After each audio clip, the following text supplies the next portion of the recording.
야고보서 4장 13절부터 17절까지 말씀을 통해서 계획을 붙들지 말고 믿음을 붙들라, 계획을 붙들지 말고 믿음을 붙들라라는 제목으로 함께 말씀을 나누겠습니다. 저는 설교 예화를 요즘 삶에서 찾는 편입니다. 그래서 개인적인 이야기를 좀 많이 할 수밖에 없지요. 어떤 목회자분들은 목회자의 삶을 이야기하는 것은 합당치 않다라고 이야기하는 분들도 계시는데, 저는 조금 생각이 다릅니다. 목회자가 삶에서 경험한 이야기를 그런 이야기로 예화로 사용하는 것은 어려운 복음을 성도들이 알기 쉽도록 이야기하는 그 효과가 있다고 생각이 됩니다. 그래서 목회자가 삶에서 경험한 하나님을 나누는 것이 무엇보다 중요하다고 생각이 되어서 개인적인 경험, 이런 삶의 내용들을 많이 이야기합니다. 오늘 설교도 개인적인 경험된 이야기를 시작으로 설교를 시작하고자 합니다. 저는 무엇을 하든 계획을 먼저 세우는 성격입니다. 가족들끼리 여행을 가도 출발 시간과 도착 시간을 정해 놓습니다. 식사할 장소도 미리 알아놓고 숙소도 미리 정해 놓는 편이지요. 될 수 있으면 계획한 대로 움직이려고 합니다. 계획한 대로 모든 것이 되는 것은 아니지만 계획마저 세우지 않으면 시간을 낭비하거나 물질을 낭비할 수 있기 때문에 그렇습니다. 그래서 어느 정도 무엇을 하든 계획을 세우는 편입니다. 간단한 여행도 계획을 세우는데 인생의 중요한 일을 앞두고 어찌 계획을 세우지 않을 수 있겠습니까? 제 인생에서 가장 중요했던 그 사건은 교회를 개척하는 일이었습니다. 내 인생을 걸 만한 아주 중대한 일이었기 때문에 교회 개척을 앞두고도 나름대로 치밀한 계획을 세웠습니다. 기도할 수 있는 기도 계획을 세웠고, 개척 지역을 선정하기 위해서 여러 지역을 두루 찾아보았고, 어떤 교회를 꾸려나갈 것인지 나름대로 목회 구상을 했습니다. 또 교회를 운영하는 운영비는 어떻게 충당하고 생활비는 어떻게 마련해야 되는지 계획도 세웠지요. 전도 계획은 어떻게 할 것이며 1년에 몇 명을 전도할 것인지까지 나름대로 구체적인 계획을 세웠습니다. 제일 먼저 2개월 동안은 개인 기도를 하면서 개척 멤버를 찾는 시간을 가졌습니다. 2개월간의 기도 끝에 함께 동참할 수 있는 분들 10가정에게 편지를 보냈습니다. 뜻이 있으면 건강한 교회를 세우는데 함께 하자는 취지의 편지를 보냈지요. 10가정 중에 3가정이 동참했습니다. 부족하지도 않고 넘치지 않는 은혜가 가득한 그런 숫자였습니다. 그분들과 6개월 동안 기도하면서 개척을 준비했습니다.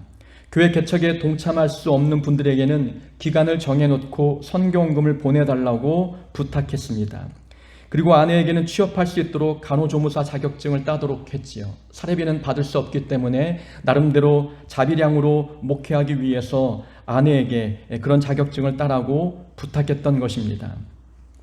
기도 후원자도 정했습니다. 우리 교회를 위해서 기도할 수 있는 분들을 정해놓고 끊임없이 기도해 달라고 부탁했습니다. 그분들에게는 선교 편지를 보내서 교회 사정을 정기적으로 알리면서 기도 제목을 공급해 주기도 했습니다. 전도는 1년에 2가정만 하기로 계획을 세웠습니다. 너무 많은 목표를 세우면 목표가 달성이 되지 않았을 경우에 큰 실망에 빠질 수 있기 때문이었습니다. 그래서 내가 할 수 있는 것은 6개월에 1가정, 1년에 2가정 전도하는 것이다. 그렇게 조금씩 전도하다 보면은 주님의 성전이 언젠가는 가득 채워지지 않을까라는 기대감이 있었기 때문입니다. 교인들에게는 부담을 주지 않기 위해서 헌금과 또는 전도를 강요하지 않았습니다. 헌금 또 전도는 강요할 수 있는 부분도 아니지요. 많은 사람들은 개척교회에 대한 편견을 가지고 있습니다. 개척교회에 가면 고생할 것이다, 힘들 것이다. 그런 편견을 가지고 있는 사람들이 많습니다. 그런 편견을 깨기 위해서 될 수 있으면 개척교회에 나오는 성도들에게 부담을 주지 않기 위해서 많은 배려를 했습니다. 교회 청소도 자유롭게 나와서 하도록 했고, 교회 청소로 나온 성도들에게는 쉬운 일을 시키고 어려운 일은 제가 다 담당했습니다. 교회 부엌 일도 아내가 전담으로 맡아서 했고, 교인들이 하는 것은 먹고 설거지 정도 하는 것뿐이었습니다. 나름대로 가족적으로 행복하고 즐겁게 신앙생활을 했습니다. 6개월간 모든 것이 계획대로 되는 듯 했습니다. 1년에 2가정 목표를 했는데 6개월 만에 그 목표량이 채워졌습니다. 그런데 6개월이 지나자 개척 멤버였던 한 가정이 떠났습니다. 가장 가깝게 지냈던 가정이었습니다. 그 가정이 참으로 힘들 때 우리 가정이 가장 힘이 되어 주었고, 그 가정의 자녀들 2명을 제가 공부까지 가르쳐 주면서 수업 지도를 해 주었습니다. 그랬던 가정이 떠나게 되니까 실망이 컸고 솔직히 배신감까지 들었습니다. 그 가정에서 나오는 헌금이 100만 원이었습니다. 작은 개척교회에 한 달에 100만 원이 들어온다는 것은 참으로 큰 액수였지요. 근데 중요한 것은 100만 원이 들어오지 않는다, 이것이 중요한 것이 아니었습니다. 몇 명 되지 않는데 개척 멤버가 교회를 다시 떠나버렸을 때 남아있는 성도들의 마음이 참 공허하지 않을까, 쓸쓸하지 않을까, 그들 마음도 흔들리면 어떻게 될까, 이것이 가장 큰 고민이었습니다.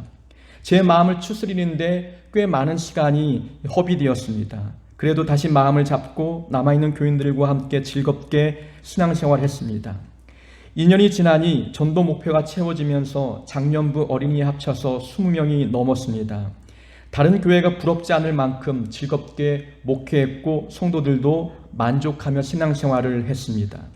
그러다가 코로나 사태가 벌어졌지요. 전도의 문이 막혔고 교인들도 교회를 나오지 않았습니다.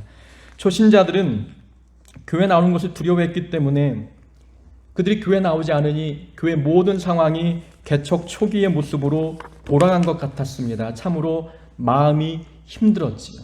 교회 재정은 채워지지 않았고 교회 건물 계약 기간은 만료가 되는 상황에서 재정적인 어려움에 부딪히자 큰 고민에 빠졌습니다. 저는 나름대로 계획을 잘 세웠다고 생각했습니다. 그러나 제가 세운 계획 속에는 코로나는 들어있지 않았습니다. 이 코로나 바이러스가 중국을 통해서 번져갈 줄 누가 알았겠습니까? 그 코로나가 미리 나타날 줄 알았다면 그것도 계획에 넣고 거기에 따른 나름대로의 계획을 아마 세웠을 것입니다. 또 사람의 마음이 변하는 것도 제 계획 속에는 들어있지 않았습니다. 그저 늘 끝까지 함께 갈 줄 알았고 우리와 가장 가까운 가정이었기 때문에 그 마음 변치 않고 서로에게 힘이 되어줄 줄 알았습니다. 그런데 제가 생각한 대로 모든 것이 흘러가지 않았습니다. 계획한 대로 처음에는 되는 것 같았지만 결국에는 계획대로 된 것이 아무것도 없었음을 깨닫습니다. 그런 과정을 통해서 배운 것이 있지요. 하나님의 일은 계획을 붙들고 하는 것이 아니라 믿음을 붙들고 하는 것이다 라는 것입니다. 계획을 치밀하게 세웠어도 계획대로 되지 않았습니다. 그 계획대로 되었다면 교회는 부흥이 되었고 건물을 매입했을 것이며 아마 더 계획했던 그 이상의 열매들이 아마 나타났을 것입니다. 그러나 모든 결과들은 내가 세워놓은 계획대로 되지 않았습니다. 계획을 붙들었다면 아마 좌절하고 절망했을 것입니다. 그때마다 깨닫는 것은 내가 붙들 것은 나의 계획이 아니라 하나님뿐이겠구나. 하나님은 살아계신다. 하나님은 내가 모르는 계획이 하나님께 있다. 하나님께서 나를 포기하지 않으실 것이다. 이런 하나님의 존재에 대한 믿음, 하나님의 능력에 대한 믿음, 하나님의 계획에 대한 믿음을 붙들 때에 내 계획대로 되지 않는 그 상황을 극복해낼 수 있었던 것입니다. 수도 없이 마음이 무너져 내리고 좌절하고 절망의 상황에 빠질 수 있는 그 순간에 붙들 수 있었던 것은 믿음뿐이었다는 거죠. 하나님의 계획을 붙드는 것뿐이었다는 겁니다. 성도는 자기의 계획을 붙들고 사는 존재가 아니라 하나님의 계획을 붙들며 사는 자이구나, 믿음을 붙들며 사는 자이구나라는 것을 깨닫게 됩니다. 사람들은 계획을 잘 세우면 인생이 계획대로 잘 흘러갈 것이라고 착각합니다. 계획이 좋으면 인생도 좋아질 것이라고 믿는 것이지요. 하지만 우리의 삶을 돌아보면 우리의 삶, 내 삶이지만 내 계획대로 된 적이 있습니까? 우리 과거를 돌아보면 우리가 세워놓은 계획대로 우리 인생이 흘러왔습니까? 그렇지 않다는 겁니다. 내 인생이 내 계획대로 되었다면은 아마 저의 첫째 자녀는 딸이 아니라 아들이어 맞습니다. 제가 세워놓은 계획은 첫째 자녀는 아들이었거든요. 아들이 태어나면 이 아들이 어느 정도 자라면 아빠와 열심히 축구하며 즐거운 시간을 가지면 좋겠다. 계획을 세웠습니다. 근데 딸이 태어나는 거예요. 둘째겠거니 싶었지만 둘째도 딸이었습니다. 드디어 셋째가 아들이 태어났는데 아들은 축구를 별로 좋아하지 않습니다. 제 모든 계획이 숲으로 돌아가는 거죠. 내 인생이지만 내 인생대로, 내가 세워놓은 계획대로 내 인생이 흘러가지 않는다는 것을 경험을 통해서 깨닫습니다. 우리는 내일 일을 알 수 있는 존재가 아니죠. 내일 어떤 변수가 있을지 우리는 예측하지 못합니다. 그만큼 우리는 유한한 존재입니다. 아무리 치밀한 계획을 세워도 내 사업, 내 가정, 내 인생의 계획대로 흘러가지 않는다는 것을 우리는 깨닫습니다. 그래서 우리는 우리의 계획을 붙들지 말고 믿음을 붙들어야 합니다. 하나님을 붙들어야 되는 것이고 하나님의 계획을 붙들며 살아가야 되는 것입니다. 야고보는 오늘 본문에서 자기 계획을 붙들고 살아가는 자들에게 교훈을 주고 있습니다. 16절에 보면 너희가 허탄한 자랑을 하니 그러한 자랑은 다 악한 것이라.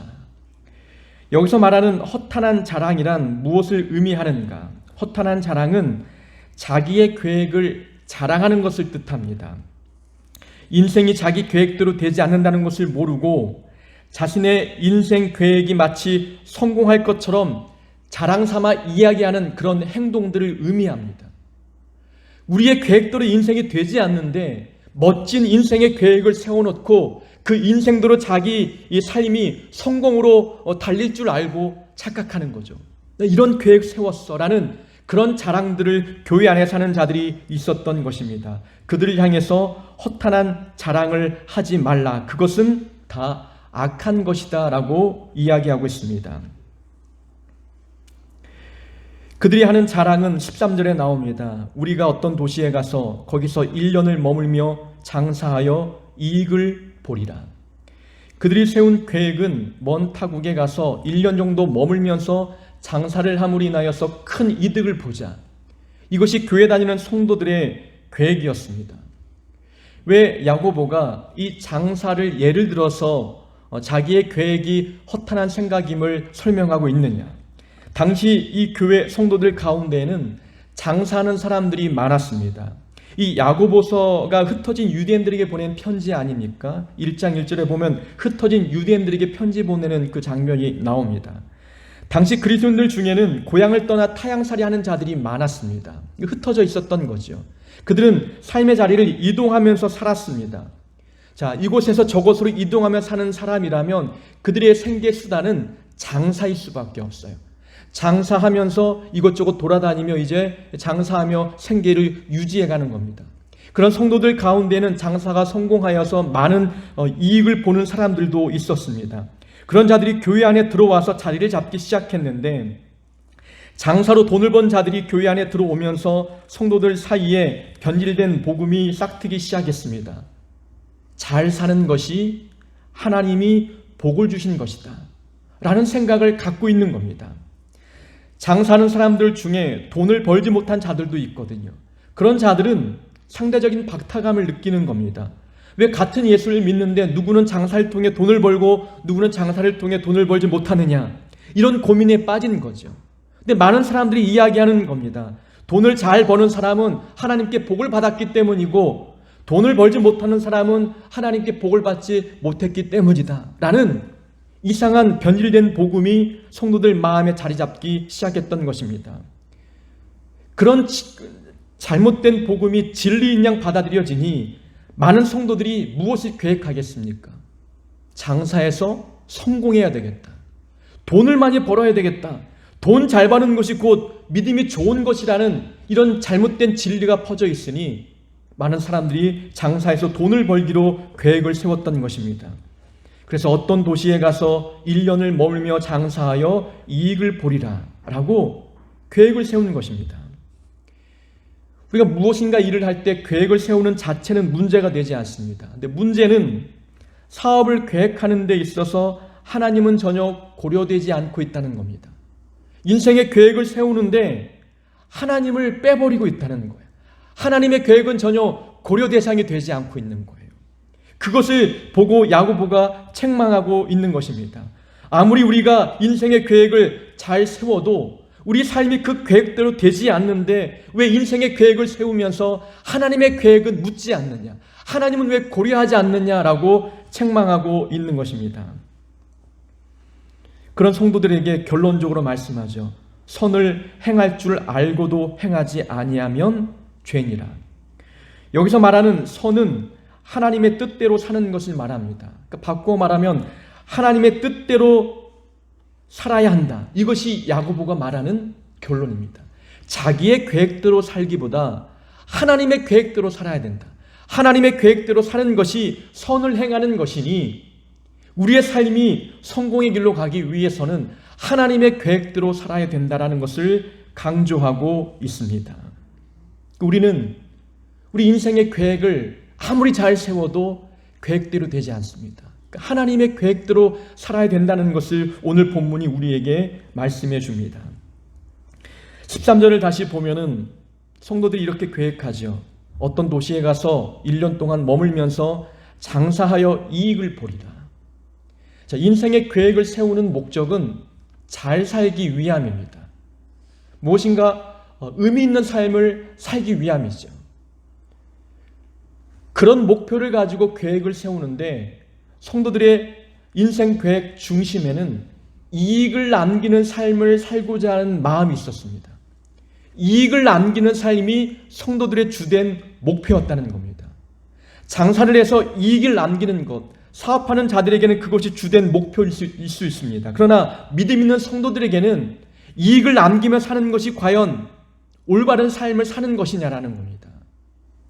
야고보가 말하는 것은 이익을 남기는 것, 사업하는 사람에게 중요하지만 왜 마치 우리 인생의 주인이 우리 자신인 것처럼 우리 마음대로 인생의 계획을 세우느냐라고 이야기하는 거예요. 우리 인생의 주인은 우리가 아니라 하나님이신데 하나님이 내 삶의 주인인데 왜 하나님의 계획대로 살려고 하지 않느냐? 내 인생의 계획 가운데 왜 하나님의 계획은 없느냐라고 이야기하는 겁니다. 그러니까 성도의 인생의 계획의 목표는 이익을 남기는 것이 아니라 삶의 주인이 하나님이 되도록 하는 거예요. 하나님이 내 삶의 주인이 되도록 계획을 세우는 것이 성도들이 가져야 할 삶의 목표입니다. 믿는 자들에게 중요한 것은 이윤을 남겼느냐가 아니라 하나님이 주인 되는 삶을 살고 있느냐. 이것이 무엇보다 중요한 거예요. 인생 하나님 안에서 성공하고 싶다면 사업이 대박나서 많은 이익을 남겨 부자가 되는 것, 그것이 아니라는 겁니다. 삶의 주인이 하나님이심을 고백하고 내 삶의 모든 계획을 하나님께 맡기고 나는 하나님의 계획에 순종하며 사는 것, 이런 삶이 하나님 안에서 성공한 삶입니다. 새벽마다 우리는 출애굽기를 현재 공부하고 있습니다. 이스라엘 자손이 애굽에서 나와 광야길을 걸었습니다. 광야에서 배고프고 목마를 때마다 백성들은 불평했고 애굽으로 돌아가고자 했습니다. 종노릇했던 삶에서 하나님께서 구원해 주셨는데 백성들은 다시 종의 신분으로 돌아가려 했습니다. 자신의 삶의 주인이 바로가 아니라 하나님인데 이 백성들은 삶이 궁핍해질 때마다 삶의 주인을 다시 바로로 바꾸려고 했다는 겁니다. 이 광야는 삶의 주인이 누구인지를 분명히 깨닫는 훈련의 장소입니다. 하나님께서 일부러 광야길로 인도하신 것은 노예 근성을 벗기기 위함이었습니다. 우리의 주인은 바로가 아니라 하나님이시다. 그러니 목마를 때마다 배고플 때마다 하나님께 부르짖으면서 하나님의 도움을 구하라는 거예요. 하나님께 필요한 것을 얻으라는 겁니다. 그런 과정을 통해서 내 삶의 주인은 하나님입니다라는 것을 깨닫기를 원했던 겁니다. 그런 목표를 위해서 이 백성들을 광야길로 인도하셨는데 이 백성들은 배고플 때마다 목마를 때마다 애굽으로 돌아가려고 했던 것이지요. 그들의 목표는 하나님을 주인 삼는 것이 아니라 배부르는 것이 목표였습니다. 애굽에 돌아가면 배불리 먹을 수 있겠지, 목은 마르지 않을 수 있겠지, 편안한 삶을 살겠지. 그들의 삶은 육체적인 것을 충족되는 것이 목표였습니다. 삶의 주인이 누구인지는 전혀 관심이 없는 거죠. 바로가 주인이든 하나님의 주인이든 그들에게 중요한 것은 지금 내 배가 부르는 것이에요.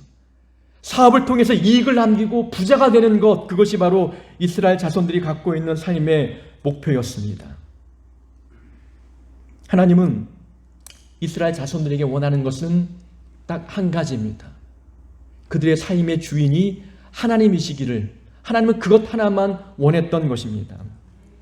하나님께서 가나안 땅으로 백성들을 인도하시기를 원하셨지요. 사실은 가나안 땅이 목표가 아닙니다. 가나안 땅에 들어가고자 했던 이유는 그곳에서 하나님을 섬기며 하나님과 교제하기 위함이었지요. 하나님을 삶의 주인으로 모시면서 하나님께만 온전히 예배하며 영광 올려드리는 삶을 살도록 하기 위함이었습니다. 젖과 꿀이 흐르는 땅, 가나안 땅에서 젖과 꿀을 공급받는다? 아니었습니다. 삶의 주인을 하나님으로 바꾸면 하나님이 우리 삶의 젖과 꿀을 공급해 주신다는 거예요. 가나안 땅은 그저 상징적인 대상뿐이었던 것입니다. 광야에서 하나님과 올바른 관계를 맺으면 광야가 젖과 꿀이 흐르는 땅이 되는 거예요. 가나안 땅에서 하나님과의 관계가 끊어져 버리면 그 땅에도 기근이 있고 전쟁이 있고 핍박이 있는 것입니다. 그러니까 하나님은 가나안 땅을 목표로 주신 것이 아니라 삶의 주인을 하나님 삼으라고, 그래서 상징적인 의미로서 가나안 땅을 설명해 주고 있는 것입니다. 이스라엘 자손들의 광야 여정을 보면서 하나님은 우리 삶의 주인 되기를 원하신다는 것을 강하게 배울 수 있습니다. 우리의 삶의 주인은 하나님이십니다. 그것이야말로 우리가 삶의 계획의 어떤 목표로 삼아야 하는 것입니다. 하나님이 주인 되는 삶이란 아주 간단합니다. 말씀대로 사는 것이지요. 사업을 해도 말씀의 기준대로 하고 있는가? 세상 방법대로 탈세하고 편법을 사용하여 돈을 모으지 않고 손해를 보더라도 정직하게 일하고 있는가? 그렇다면 그분의 삶의 주인은 하나님이십니다. 어떤 결과물에 대해서 내가 한 것이 아니라 하나님이 하신 것입니다 라고 고백할 줄 안다면 그 인생의 주인은 하나님이십니다. 버는 것도 하나님의 방법대로 벌고 쓰는 것도 하나님이 기뻐하시는 곳에 사용하고 있다면 그 인생의 주인도 바로 하나님 되십니다. 우리 인생의 계획을 세우되 내 인생의 주인은 하나님이시고 하나님이 내 인생의 주인이라면 하나님의 계획대로 사는 것이 우리에게는 더 옳은 삶의 모습입니다. 14절에 보면은 말씀합니다. 내일 일을 알지 못하는도다. 너희 생명이 무엇이냐? 너희는 잠깐 보이다가 없어지는 안개니라. 자, 우리는 내일 일을 알지 못하는 존재라고 말씀합니다. 우리의 인생은 잠깐 보이다가 사라지는 안개와 같다는 것이지요. 유한한 존재라는 겁니다. 영원한 존재가 아니에요. 우리는 내일 일을 알 수 없는데 오늘 본문에 보니까 1년의 계획을 세우고 있다는 거예요. 내일에 어떤 일이 벌어질지 모르고 있는데 어찌 1년의 계획을 세우겠느냐라고 야고보가 책망하고 있는 것이지요. 사람은 이렇게 불완전한 존재라는 것입니다. 사람이 불완전한 존재라면 그 불완전한 존재가 세우는 인생의 계획도 불완전합니다. 이 불완전한 계획을 가지고 그 내 인생에 성공할 것처럼 붙들고 있는 이 어리석은 성도의 모습을 책망하고 있습니다. 우리의 계획은 불완전하지만 하나님의 계획은 완전하십니다. 우리는 불완전한 존재이지만 하나님은 완전한 존재입니다. 그러니 하나님의 계획을 붙들어야 된다라고 야고보가 설명합니다. 야고보의 가르침을 대변해주는 성구가 있습니다. 잠언 16장 1절이지요. 마음의 경영은 사람에게 있어도 말의 응답은 여호와께로서 나느니라. 너의 행사를 여호와께 맡기라. 그리하면 너의 경영하는 것이 이루리라. 우리가 아무리 좋은 계획을 세워도 그것을 성취하시는 분은 바로 하나님이시다 라고 말씀하고 있는 거죠. 잠언의 말씀이지만 오늘 본문 야고보가 말하고 있는 그 핵심 주제와 일맥상통합니다. 우리는 불완전한 존재이니까 우리가 세우는 모든 계획은 불완전하다. 그러나 하나님의 계획은 완전하니 하나님의 계획대로 우리 삶을 이끄시고 우리 계획을 성취하실 것이다 라는 것을 설명하고 있는 것입니다. 그러니까 하나님이 이루신다는 겁니다. 내 삶을 하나님의 계획에 두면 완전하신 하나님께서 내 삶을 통하여 당신의 계획을 이루어 가실 것을 우리에게 말씀해 주고 있습니다. 자, 하나님이 이루신다는 것. 내 삶을 하나님이 이루신다면 여기에 두 가지 내용을 우리가 배울 수가 있습니다. 하나는 우리 계획대로 되지 않아도 낭망할 필요가 없다는 거예요. 하나님께서 나를 붙드시고 나를 통해서 당신의 계획을 이루어 가시니까 내가 아무리 좋은 계획을 세워도 내 계획대로 되지 않을 수 있어요. 내 계획은 불완전하니까 그렇습니다. 그러나 나를 향한 하나님의 계획은 성취되는 것이지요. 그러니까 내 계획대로 되지 않아도 불평할 필요 없는 거예요. 낭망할 필요가 없습니다. 왜냐하면 나를 향한 하나님의 계획은 계속 진행되고 있을 것이기 때문에 그렇습니다. 내 계획대로 되지 않는다고 해서 불평하거나 좌절할 필요가 결코 없습니다. 내 계획은 처음부터 불완전했습니다. 내 계획은 처음부터 완전하지 않았습니다. 근데 하나님께서 내 삶을 붙드시고 당신의 계획을 이끌어 가실 터이니 내 계획대로 되지 않아도 낭망하지 말아야 된다는 것을 배우게 됩니다. 그리고 또 한 가지는 내 삶에 좋은 결과가 나타났다면 그것은 내가 이룬 것이 아니라 하나님이 이룬 것이다. 그러니 하나님께 감사해라, 교만하지 말라라는 교훈을 또 얻을 수 있는 것입니다. 우리 계획은 불완전하니까 하나님이 내 삶을 붙드시고 이끌어 갈 수밖에 없는 거예요. 근데 내 삶에 좋은 결과를 얻었습니다. 이 결과는 하나님이 이끄신 결과이지 내가 잘해서 얻은 결과가 아닙니다. 내가 잘한 것처럼 교만하지 말아야 되는 겁니다. 삶의 주인이 하나님이신 사람은 쉽게 교만하거나 쉽게 낭망하지 않습니다. 일이 잘 풀리지 않아도 낭망하지 않고 일이 잘 돼도 교만하지 않습니다. 내 삶의 주인은 하나님이시고 주인 되신 하나님께서 지금까지 인도하셨기 때문에 모든 결과에 대한 영광을 하나님께 올려드리는 것이 옳다고 오늘 본문이 우리에게 말씀해 주고 있습니다. 요셉이 애굽의 총리 대신이 되었을 때 그는 고백했습니다. 하나님께서 당신들보다 나를 먼저 이곳에 보내셨습니다. 요셉은 자기가 잘해서 높은 자리를 얻었다고 말하지 않는 거예요. 하나님이 보내셨습니다. 하나님이 세우신 것입니다. 하나님이 이룬 결과라고 고백하고 있지 않습니까? 그러니 요셉은 그 강대국 애굽의 총리 자리에 앉았음에도 불구하고 교만하지 않았습니다. 그 욥은 어떻습니까? 욥은 한날 한시에 재산을 잃고 자녀도 잃었습니다. 큰 슬픔이 그를 찾아왔지만 그는 낭망하지 않았습니다. 그가 고백하기를 내가 모태에서 알몸으로 나와 싸운즉 또한 알몸이 그리로 돌아가올지라 주신 이도 여호와시요 거두신 이도 여호와시니 여호와의 이름이 찬송 받으실지이다. 입술로 범죄하지 않았다고 성경은 증언하고 있습니다. 자신의 삶이 뜻하는 대로 흘러가지 않았어도 원망하지 않았습니다. 내 삶의 주인은 하나님이시고 하나님이 계획한 대로 내 삶은 흘러갈 것임을 믿었기 때문인 거예요. 하나님을 주인으로 삼는 것은 이렇게 우리에게 복이 됩니다.